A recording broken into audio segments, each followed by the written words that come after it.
Alors, et on va lire particulièrement un passage, mais dans cette deuxième partie, j'aimerais lire dans Matthieu chapitre 24. Matthieu chapitre 24, donc c'est la deuxième partie de la conférence, la courbe exponentielle de la fin du monde. Et nous allons aller maintenant dans Matthieu 24. Si vous voulez bien, on va se lever pour lire la parole de Dieu et nous prierons ensuite le Seigneur de la bénir à nos cœurs. Matthieu 24. Matthieu 24.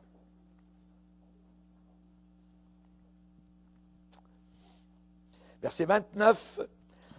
Aussitôt après ces jours de détresse, le soleil s'obscurcira, la lune ne donnera plus sa lumière, les étoiles tomberont du ciel et les puissances des cieux seront ébranlées. Alors le signe du Fils de l'homme paraîtra dans le ciel.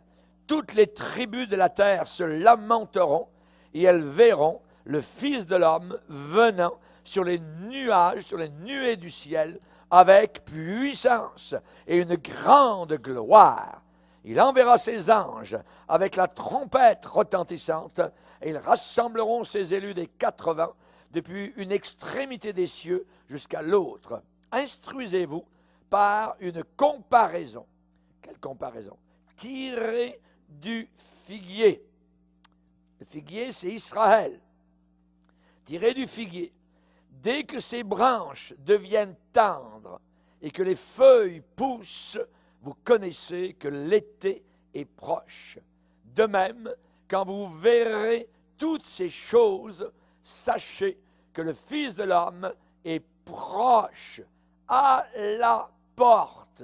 Je vous le dis en vérité, cette génération, c'est-à-dire celle qui verra tous ces signes, cette génération ne passera point que tout cela n'arrive. Le ciel et la terre passeront, mais mes paroles ne passeront point. Amen. Père, nous te bénissons et te glorifions pour ta parole puissante.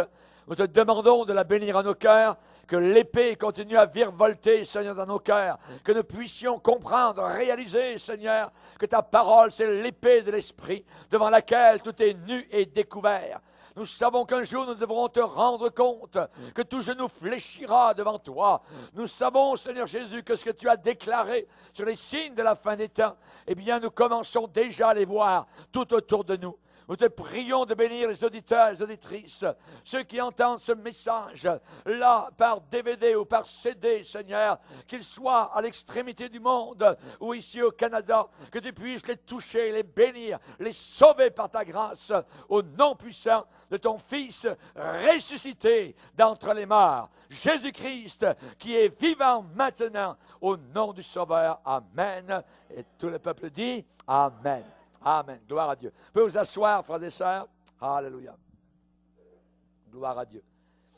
Vous savez, les Écritures prophétiques nous parlent d'événements qui vont se passer juste avant le retour de Jésus-Christ. Et je vais vous en citer quelques-uns. Le temps nous permet d'en élaborer juste quelques-uns. Je vais essayer de vous en nommer 8. Un des signes actuel, à l'horloge prophétique de Dieu, c'est Israël.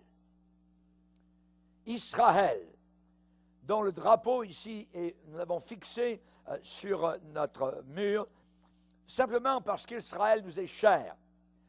N'oublions pas que tous les apôtres étaient juifs. Jésus était juif. Et dans l'évangile de Jean, il nous a dit que le salut nous vient des Juifs.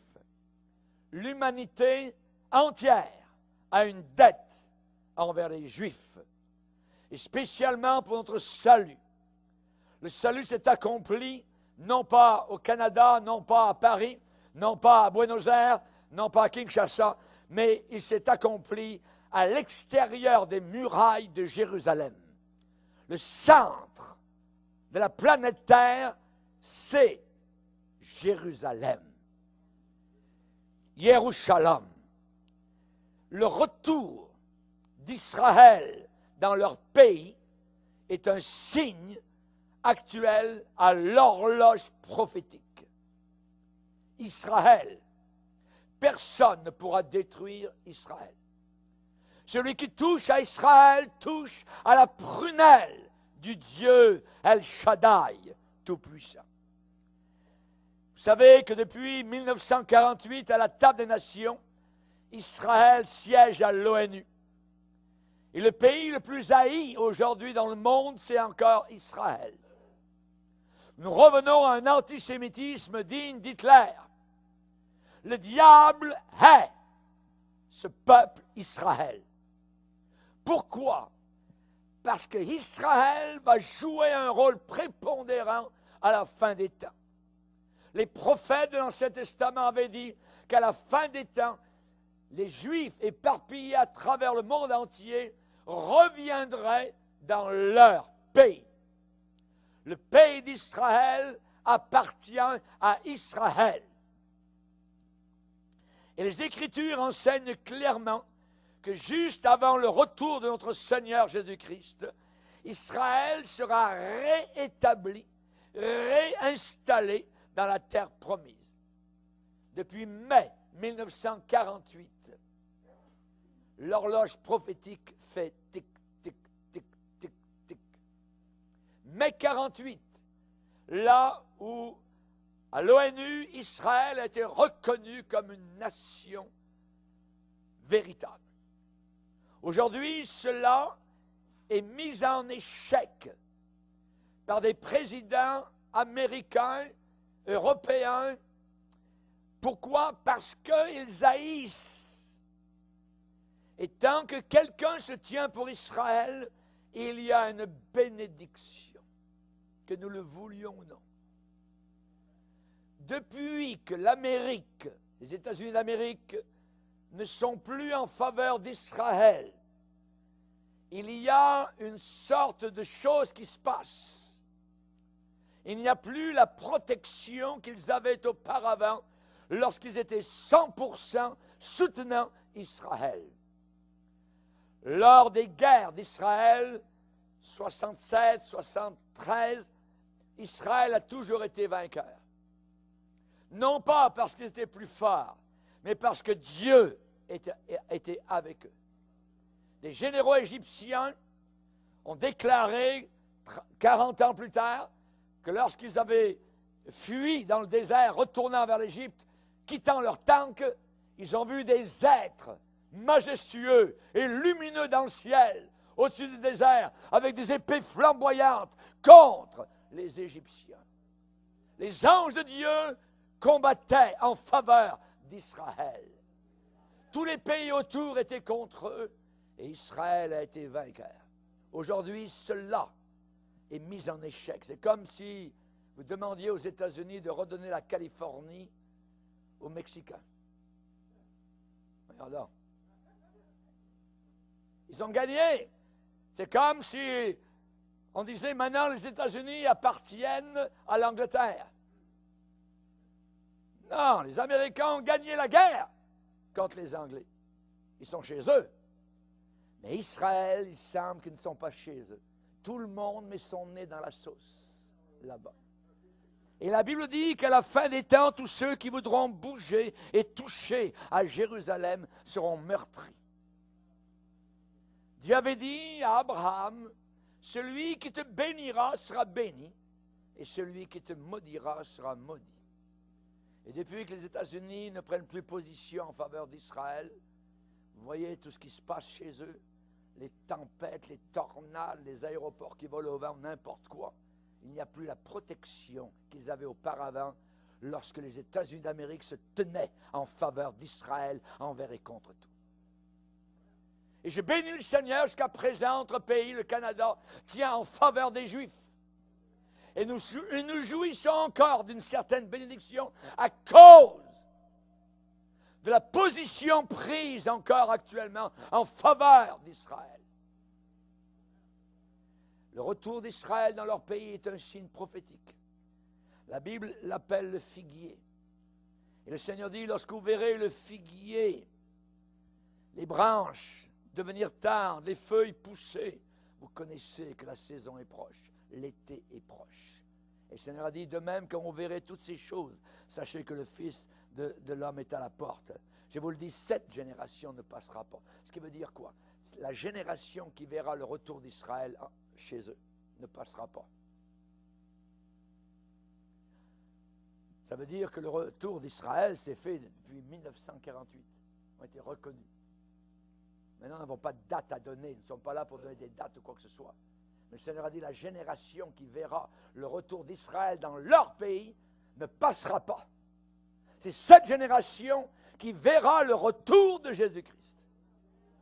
Selon la parole de Dieu, je vous le dis en vérité, cette génération-là, qui verra le figuier refleurir, ne passera pas que tout cela n'arrive, que mon retour n'arrive. Cette promesse remplie de grandes parties de la Bible, et nous avons vu cela arriver pendant notre vie. Israël est l'horloge prophétique du monde entier. Certaines personnes ont dit, montrez-moi que Dieu existe. La réponse, un seul mot, Israël. Israël. Israël ne peut jamais subsister sans Dieu. Ils ont encore leur langue hébraïque depuis Abraham. Et beaucoup d'autres nations sont venues et ont perdu leur langue. Chers amis, c'est quelque chose de merveilleux. Israël est l'horloge prophétique du monde. Les Écritures prédisent aussi qu'il y aura aussi ceux qui chercheront à retirer à Israël le droit de posséder leur propre pays lorsqu'ils reviendraient chez eux. Ézéchiel 36, verset 2, parce que l'ennemi a dit sur vous, ha, ces hauteurs éternelles sont devenues notre propriété. C'est ce qu'aujourd'hui les Palestiniens disent. Les Palestiniens sont les ancêtres des Philistins. Palestiniens, Philistins. C'est de eux que sortait Goliath. Ils ont toujours été ennemis d'Israël de génération en génération. J'ai vu des cartes islamistes dans des librairies au sujet du Moyen-Orient et vous ne voyez pas du tout Israël. Il n'est pas là, sur leur carte. Vous pouvez voir la région, le Soudan, l'Éthiopie, l'Arabie, le Yémen, la Syrie, mais jamais Israël. Israël n'existe pas. Ils veulent détruire Israël. La haine, c'est la même haine que Hitler avait contre les Juifs, avec 6 millions. Le diable hait ce peuple. Et durant la grande tribulation, il va y avoir des évangélistes juifs enflammés par la puissance du Saint-Esprit qui, durant le règne de l'Antichrist, vont répandre la parole de Dieu aux quatre coins du monde, sans aucune peur. Merci Seigneur. Parce que l'ennemi a dit sur vous, ces hauteurs éternelles sont devenues notre propriété. Oui. Vous n'êtes pas chez vous, sortez de là. Joël chapitre 3 verset 2, au sujet de mon peuple, de mon pays, que les nations se sont partagées. Verset 5, je parle contre les autres nations, contre Édom tout entier, qui se sont donné mon pays en propriété. Dieu a donné Israël aux Juifs et non pas aux Palestiniens. Chers amis, j'aimerais vous dire que le retour d'Israël dans leur pays est quelque chose de fantastique. Intéressez-vous à Israël. Non pas sur le côté des médias. Les médias sont en train de détruire tout le temps Israël. C'est les méchants, voyez. C'est complètement faux. C'est tordu, voyez.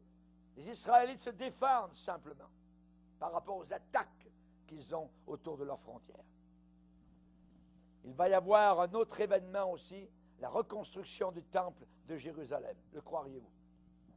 Dans le coin où est la mosquée d'Omar, à Jérusalem.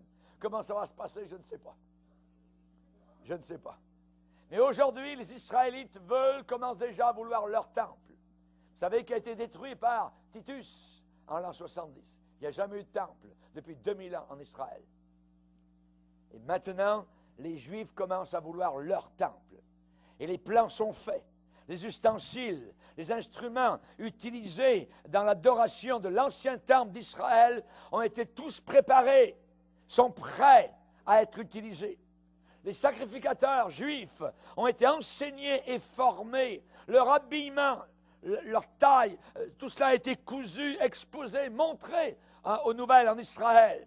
Il y a 3000 harpes, imaginez, qui sont déjà prêtes en Israël pour que l'orchestre puisse jouer lors de la consécration du nouveau temple à bâtir.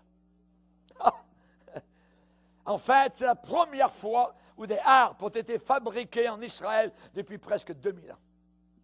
Rappelez-vous, David jouait de l'harpe, voyez. Le financement pour reconstruire ce temple est en train de se mettre en place et les instructions, les conseils ont été déjà donnés pour préparer la construction du temple à Jérusalem en sections, toutes prêtes pour un assemblage très rapide.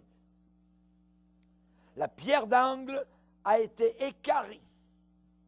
Et il y a beaucoup d'enthousiasme, il y a beaucoup d'excitation parmi les Israéliens sur ce projet de reconstruction. Vous savez que l'apôtre Paul, l'apôtre Jean, le prophète Daniel nous disent que dans les derniers jours, le temple sera rebâti. Nous sommes dans les derniers jours. Ensuite, autre chose qui s'en vient, le réveil et le retour de l'Empire romain. Qui l'aurait cru? 27 pays en Europe, marchant maintenant ensemble et pourtant ne parlant pas la même langue. C'est exactement sur le côté géographique de l'ancien Empire romain. Et ça a été prédit dans la Bible par le prophète Daniel. L'UE, l'Union européenne, déclare ouvertement qu'ils sont eux-mêmes le retour de l'Empire romain. Ils le disent. L'Union européenne est en train d'évoluer très rapidement, se développer et de devenir un super État. 27 pays ensemble, en 2011.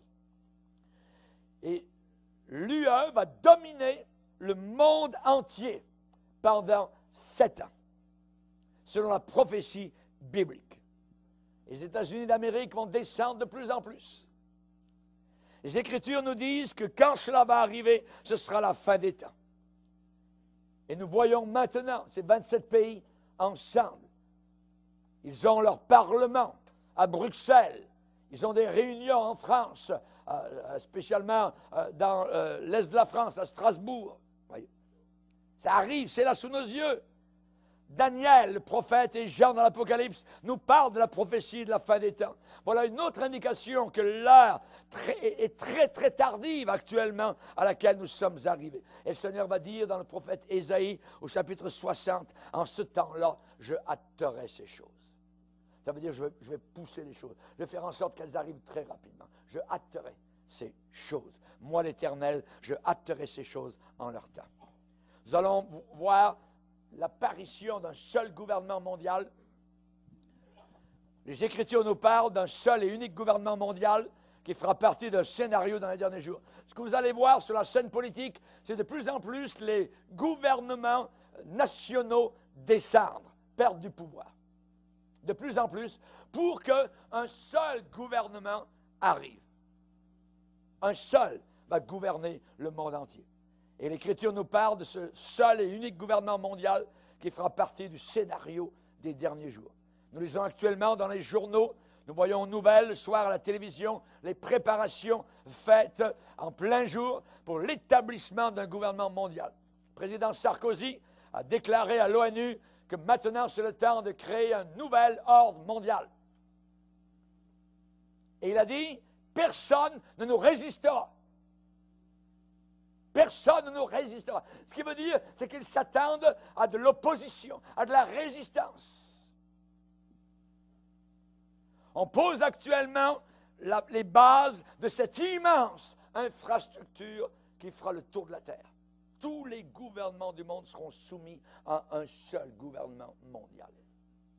Il n'y aura plus le gouvernement du Canada, États-Unis, la France, tout ça aura disparu. Il y aura un seul gouvernement mondial. Et à la tête, l'Antichrist. L'Antichrist. Voyez. Et maintenant, tous ces gens-là, dans l'ombre, ils attendent. Ils attendent. Ils travaillent, voyez, mais ils attendent. Ils attendent quoi? Ils attendent la grande crise mondiale. Pour dire, regardez, on est arrivé à un point inimaginable de crise. Il nous faut absolument un gouvernement mondial pour gérer tout ça. Et les gens vont dire, s'il vous plaît, oui, c'est ça qu'on veut.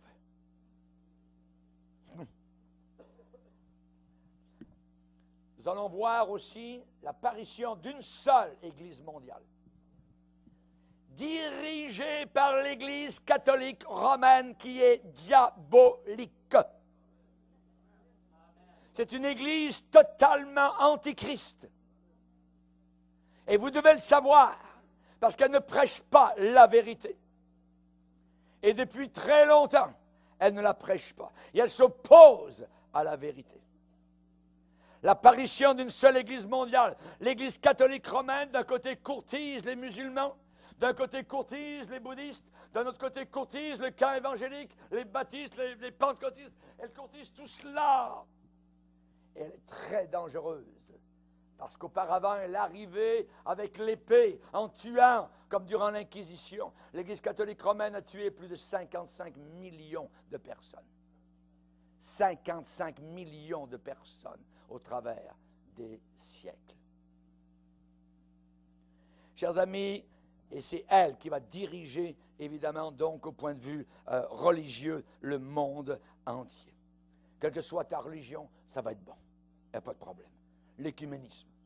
Et vous avez cela avec, ici au Québec, je trouve les gens vraiment crédules de croire, par exemple, les accommodements raisonnables.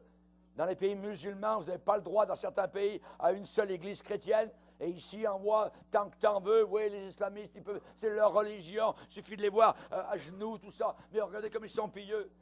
Voyez. Ils savent ce qu'ils font. Ils savent ce qu'ils font. À Paris, ils commencent à se mettre dans les rues et à bloquer le trafic. Et les policiers ne disent rien. Ils arrivent par la force. Ils arrivent par la persévérance. Ils veulent dominer le monde entier. La charia, ils veulent la mettre. Cette loi diabolique.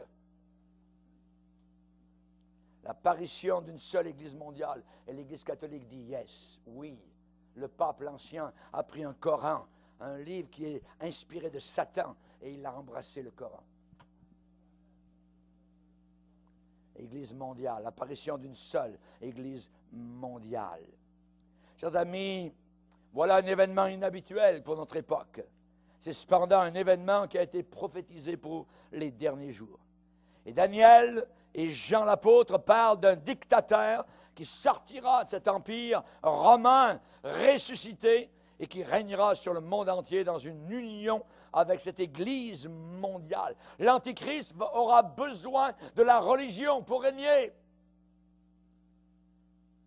pour soumettre les peuples. Il faut parler de Dieu. Mais quel Dieu? Voyez, quand vous avez actuellement sur nos autoroutes, ici, pas très loin d'ici, sur la 10 la semaine passée, hein, une grande pancarte sur l'autoroute pour annoncer une émission de télévision, Yahweh, Allah, Jésus sur le même pied d'égalité. Ah, attends. Moi, je n'ai pas de problème avec Allah, mais j'ai un problème avec Allah. C'est que Allah n'a pas de fils. Allah n'a pas de fils. Mon Dieu a un fils. Et son fils est mort sur la croix du Calvaire.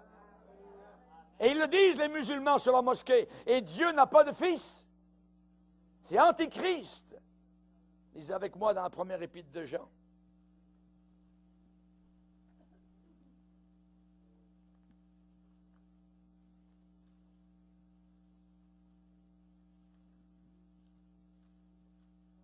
Première épître de Jean.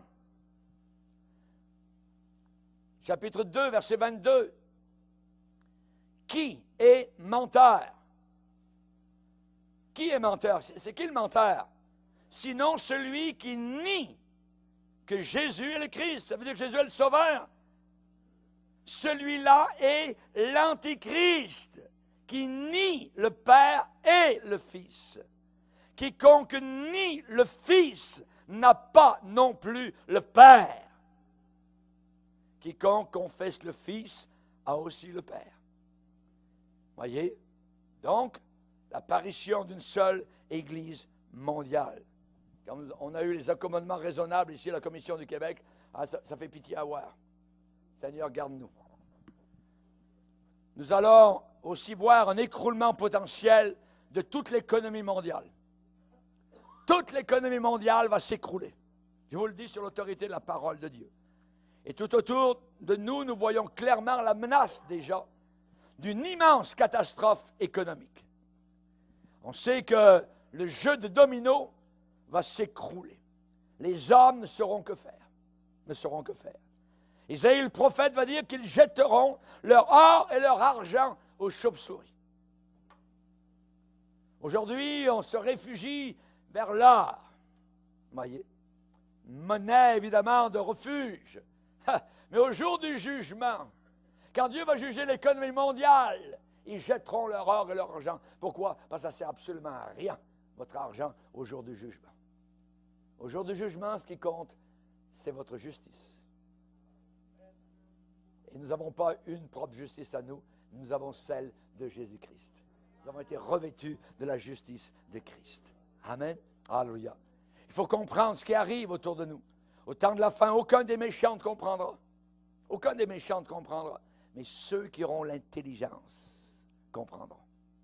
Ceux et celles qui auront l'intelligence de Dieu, pas l'intelligence humaine, voyez, pas la sagesse humaine qui est diabolique selon Jacques, mais la sagesse de Dieu. Ils comprendront que nous sommes parvenus à la fin. C'est le temps de se préparer. Chers amis, il est dit dans Ésaïe 5 que les gens ne prennent pas garde à l'œuvre de Dieu et ils ne voient pas le travail des mains du Seigneur.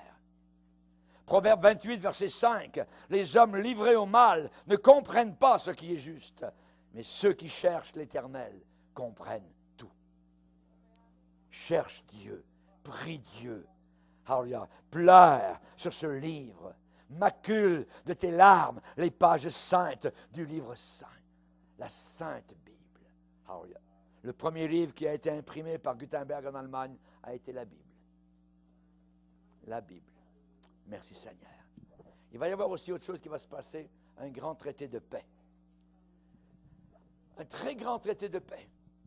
L'Écriture déclare qu'alors que le scénario de la fin des temps va commencer à se dérouler, à se déplier, à se dessiller, un homme appelé l'Antichrist va sortir et émerger de l'Empire romain renouvelé, régénéré, ressuscité, revitalisé, c'est-à-dire l'Union européenne. Et cet homme va signer un traité de paix avec Israël. Il va signer. Israël va être, je dirais, les deux yeux fermés, ne comprendront pas du tout. Évidemment, ils vont penser qu'il est authentique et c'est un homme qui sera possédé de Satan et ils vont signer un traité de paix donc avec lui. Depuis les derniers 30 ans, ce fameux traité de paix a été le focus du monde entier. Tous les présidents américains veulent que la paix soit là-bas en Israël et ils n'y arriveront pas. Pourquoi? Parce que c'est une fois que l'Église sera partie, montée au ciel, que l'Antéchrist paraîtra et que lui va signer avec Israël donc un faux traité de paix qui durera 3 ans et demi. Chers amis, un jour très proche, très très proche, cela va arriver. Ce traité va être signé. Voyez. Et on sait que le Seigneur a dit dans la Bible, hein, au sujet de l'Antéchrist, vous savez ce qui le retient, parlant de l'Antéchrist, qui l'empêche de venir encore. Voyez, évidemment, tant qu'on est sur la terre, il ne peut pas venir. C'est une fois que nous, on aura disparu, alors paraîtra l'impie, voyez, qui s'appelle l'Antéchrist, afin qu'il ne paraisse qu'en son temps, nous dit 2 Thessaloniciens, chapitre 2, versets 6 et 7. Et ce traité, évidemment, attend le temps de Dieu et non pas le temps des nations. Voilà une autre indication que la fin des temps, donc, est tombée sur nous. Ensuite, il y a une préparation pour la grande bataille d'Ézéchiel 38 et 39. Une sorte de 3e guerre mondiale. Tous les pays de la terre seront impliqués dans cette guerre qui va avoir lieu en Israël, dans la vallée de Megiddo, au nord donc de Jérusalem, au pied du Golan et au sud du mont Hermon. Et sur l'autre côté, c'est la mer Méditerranée. Cette immense plaine, et Napoléon, en voyant cette plaine, avait déjà dit, ici c'est un terrain merveilleux pour faire une guerre contre des ennemis. Et c'est là, évidemment, que se passera cette grande guerre. La bataille va avoir lieu en Israël. Et nous lisons dans la Bible qu'une alliance de nations différentes donc va se former contre Israël dans les derniers jours. Ne croyez pas au printemps arabe. Ce printemps arabe, c'est complètement un leurre. Voyez, c'est les musulmans qui vont récupérer tout cela avec l'islam dans leur haine contre Israël. Les pays islamiques ont parfois certaines différences entre eux, mais ils sont tous unis côte à côte dès qu'on parle d'Israël. Tous unis. Et dans cette guerre, la Bible, depuis Ézéchiel, ça veut dire très longtemps, eh bien, on nous donne les pays principaux qui seront impliqués dans cette guerre. Il y aura la Russie. La Russie va attaquer Israël. C'est la Russie qui sera à la tête avec d'autres pays. Il y aura la Perse, qui actuellement est l'Iran. Et c'est drôle qu'actuellement, dans notre génération, la Russie et l'Iran marchent main dans la main. Et ce sont des scientifiques russes qui les ont aidés dans leur recherche pour la bombe atomique. Il y aura l'Iran, il y aura la Russie. La Bible parle même de la Libye. La Libye, vous voyez, donc va être là. La Libye, à l'époque du prophète Ézéchiel, c'est tout ce qui est à l'ouest de l'Égypte. C'est-à-dire la Libye, la Tunisie, l'Algérie. Donc tous ces pays-là, ainsi que le Soudan au sud, seront donc embarqués dans cette guerre terrible de la fin des temps. Il y aura le Soudan. Il y aura tous les pays, donc le Kazakhstan et tous les pays qui finissent par Stan, donc au sud de la Russie, seront impliqués. C'est une armée massive qui va descendre contre le tout petit pays d'Israël. Cette alliance de nations va se lancer dans une attaque fulgurante contre Israël, dans le but unique de détruire complètement et totalement Israël, de rayer Israël de la carte, de noyer Israël dans la Méditerranée. Et les nations impliquées sont nommées, lisez votre Bible, dans Ézéchiel chapitre 38. Étonnamment, aujourd'hui, ces mêmes nations s'alignent ensemble contre Israël pour l'écraser. Toutes ces nations mentionnées sont aujourd'hui, dans notre génération, alignées toutes ensemble contre Israël. L'une de ces nations, c'est la Perse, qui est l'Iran moderne. Et le président de l'Iran a très souvent déclaré officiellement, il criait dans les micros devant des foules immenses en furie, fois après fois, qu'ils vont balayer littéralement Israël de la carte. La Libye, je le répète, est aussi mentionnée. Une autre indication que dans les derniers jours, sont arrivés sur nous. Et alors que nous lisons le journal des nouvelles aujourd'hui, c'est comme si nous lisions les nouvelles il y a très longtemps, 2000 ans en arrière. Rendez-vous compte. Quand Jésus a été questionné sur les signes de son retour sur la terre, de la fin du monde, de la fin de cet âge, tel que nous le connaissons, Jésus a donné un certain nombre de signes qui indiqueraient et qui signaleraient la proximité de son retour, de sa venue. Les signes de Matthieu 24, verset 7, sont appelés au verset 8 les signes du commencement, les signes du début, le début de la fin. Tout cela ne sera que le commencement des douleurs. On parlait tout à l'heure des douleurs, évidemment, d'un enfantement comme une femme, qui va avoir son bébé. Ces signes, ces choses, évidemment, seront grandement augmentés en nombre et en intensité dans les derniers jours. La séduction, que personne ne vous séduise, à tous les niveaux. Au point de vue de l'Église, des faux prophètes, voyez, au point de vue des... vous avez juste à regarder les jeunes filles, la manière qu'elles sont habillées aujourd'hui dans la rue. Dites, voyons, non, c'est toutes des prostituées. Et les filles disent, mais nous sommes là pour séduire. Ouais, ça fait partie de la fin des temps. Que personne ne vous séduise. Prenez garde, a dit Jésus. Il y aura des guerres et des bruits de guerre. Des famines. Saviez-vous que cette année, il y a 7 millions d'enfants qui vont mourir de faim? 7 millions d'enfants qui vont mourir de faim. Et nous ici, nous cherchons à perdre un peu de poids. Chers amis, nous entendons parler que cette année sera une année de famine désastreuse. Le coût de la nourriture dans le monde est en train de grimper en flèche et les productions, les fermes, baissent et s'amenuisent de façon dramatique. Des pestilences, j'ai déjà parlé, épidémies mortelles, des maladies aux proportions épidémiques. Nous avons déjà été menacés d'une pandémie. On nous a dit que ça pouvait tuer 800 millions de personnes. Moi, je pense qu'ils ont essayé les vaccins, voyez.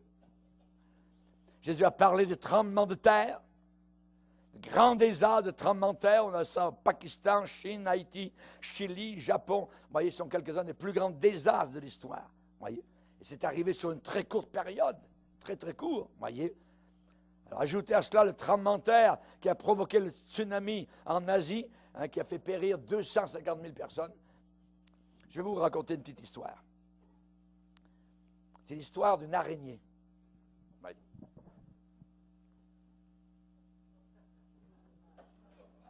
L'araignée dans un champ de blé.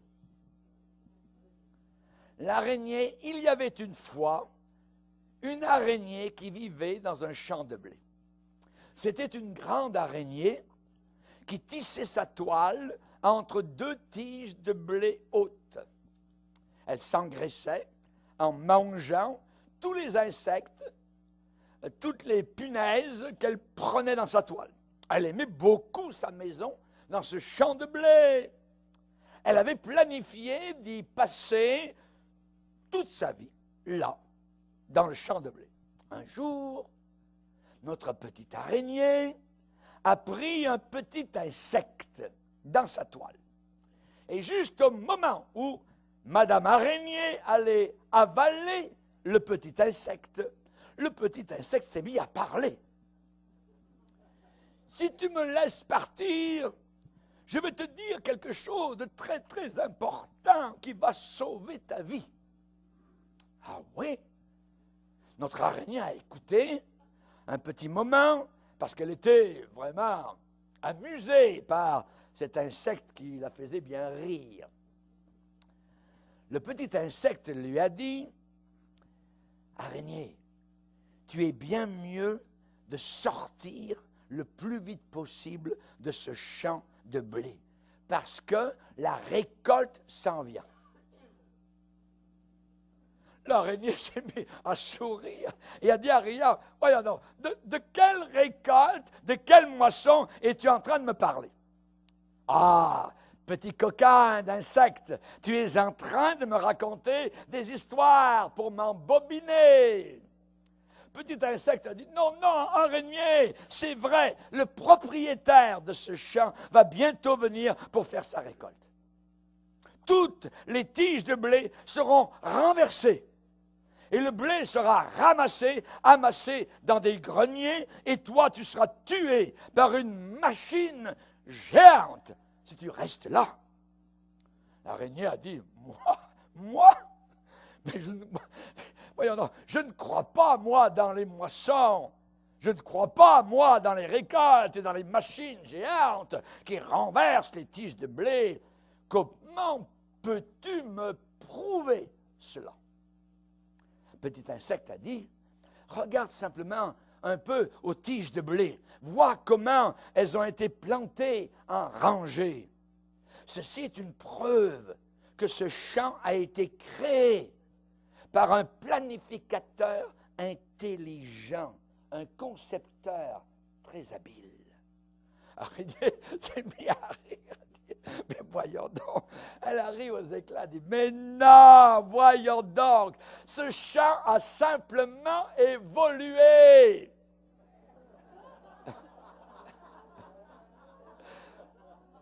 Et il n'a rien à faire avec un soi-disant concepteur intelligent. Non, non, non. Le blé pousse simplement de cette façon. Petit insecte a dit, non, non, non, non. Araignée, non, non, non, non. Ce champ appartient au propriétaire qui l'a planté. La moisson va arriver très bientôt, dans un avenir très, très proche. Araignée eut un très grand sourire. Je ne te crois pas un seul instant, petit insecte. Et hop, vite, Araignée a mangé l'insecte, voyez, pour son goûter, pour son lunch.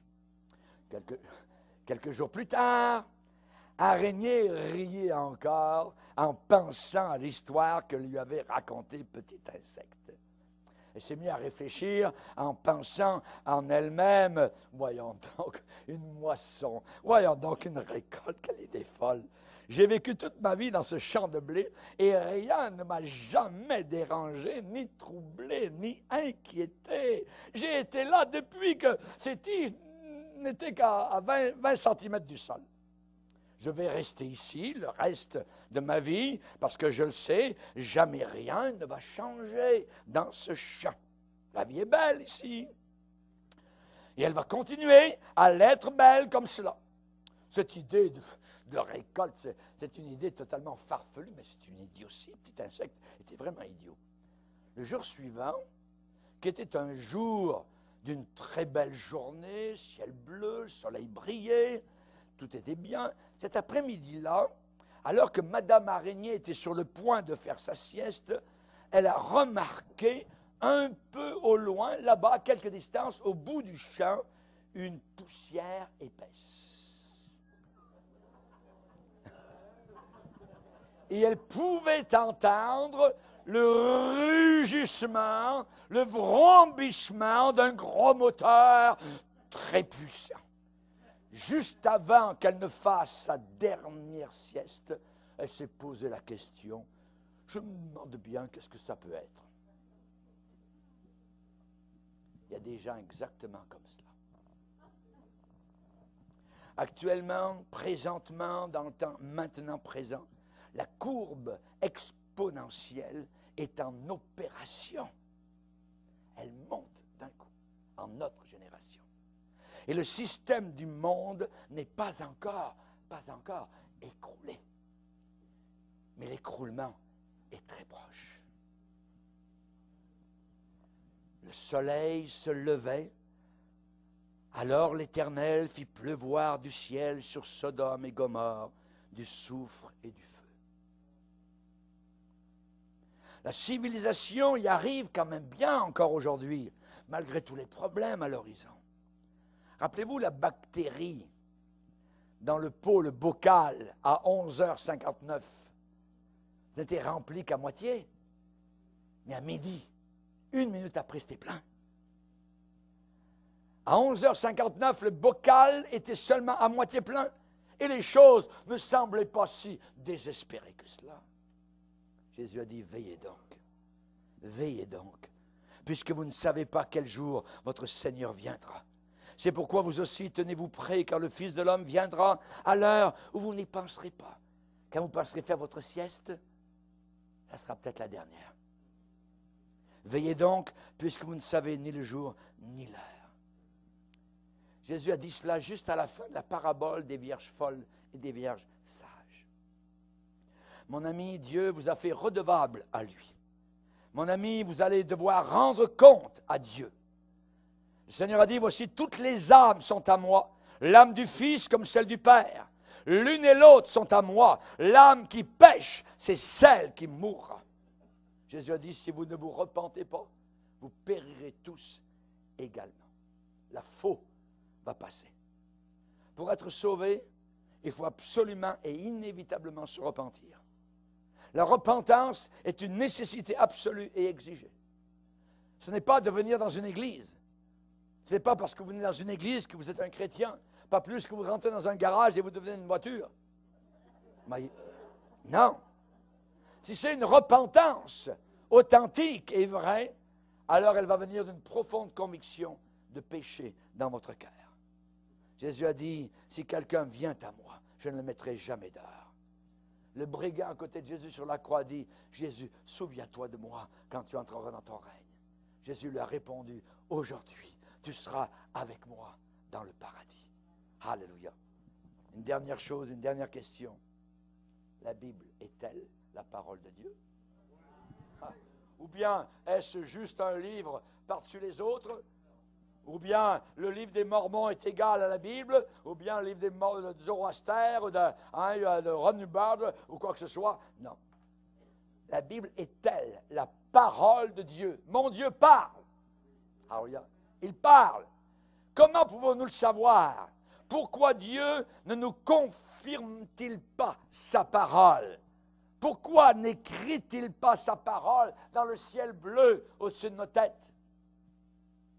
La réponse, c'est que Dieu nous a déjà confirmé sa parole. Dieu nous a déjà confirmé sa parole. Il a fait quelque chose d'encore bien plus certain que d'écrire sa parole dans le ciel bleu. Nous pouvons prouver très facilement que la Bible est la parole de Dieu. Dieu est le Seigneur souverain de tout l'univers.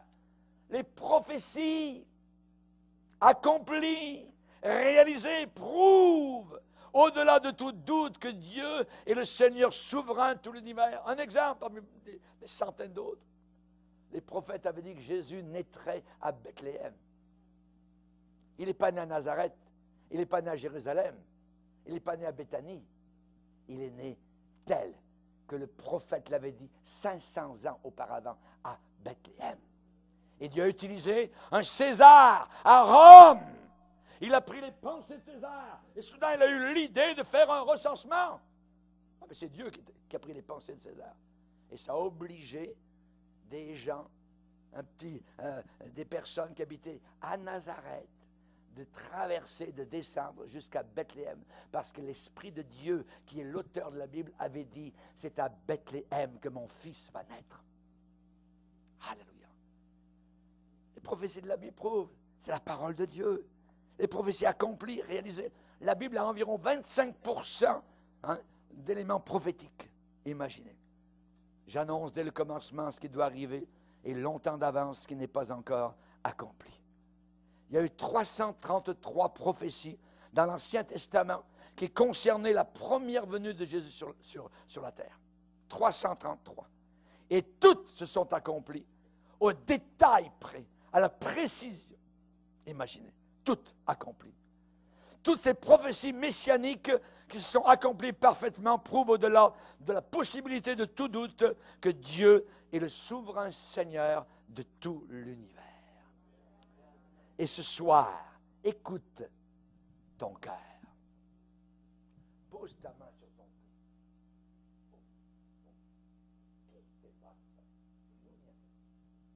C'est ton Créateur. C'est celui qui t'aime. Et le seul moyen qu'il avait pour te sauver et te faire entrer dans ce paradis, c'est que son Fils paye à ta place tes péchés sur la croix du Calvaire. Car il avait dit le salaire du péché, c'est la mort. Et Jésus a dû mourir. Il est venu, non pas pour vivre sur la terre, il est venu pour mourir, pour mes péchés et les tiens. Baissons nos têtes et prions le Seigneur. Nous te bénissons, Père. Nous te remercions, Seigneur, pour ta puissante parole. Je te loue, Seigneur, de ce que nous sommes des créatures si merveilleuses.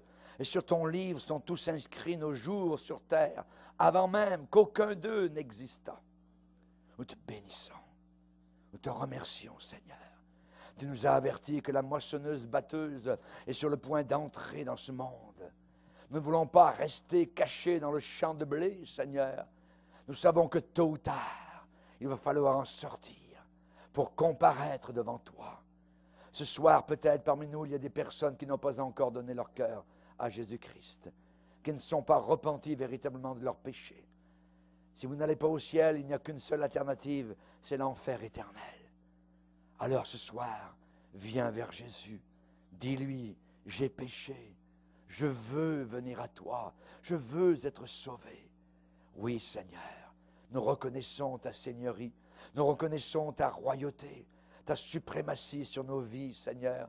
Et nous voulons venir nous blottir à l'ombre de tes ailes. Nous voulons venir, Seigneur Jésus, vers toi au pied de la croix, là où sur le calvaire tu as prié le Père en disant, Père, pardonne-lui. Seigneur, te bénissons car aujourd'hui nous pouvons être totalement et complètement pardonnés. Veuille, Seigneur, ce soir encore sauver, guérir des corps malades, renouveler, Seigneur Jésus, des vies brisées en toi et en toi seul. Nous pouvons être consolés, car ton Saint-Esprit que tu envoies est appelé le Consolateur. Merci, Seigneur. Au nom de Jésus. Amen. Et tout le peuple dit Amen.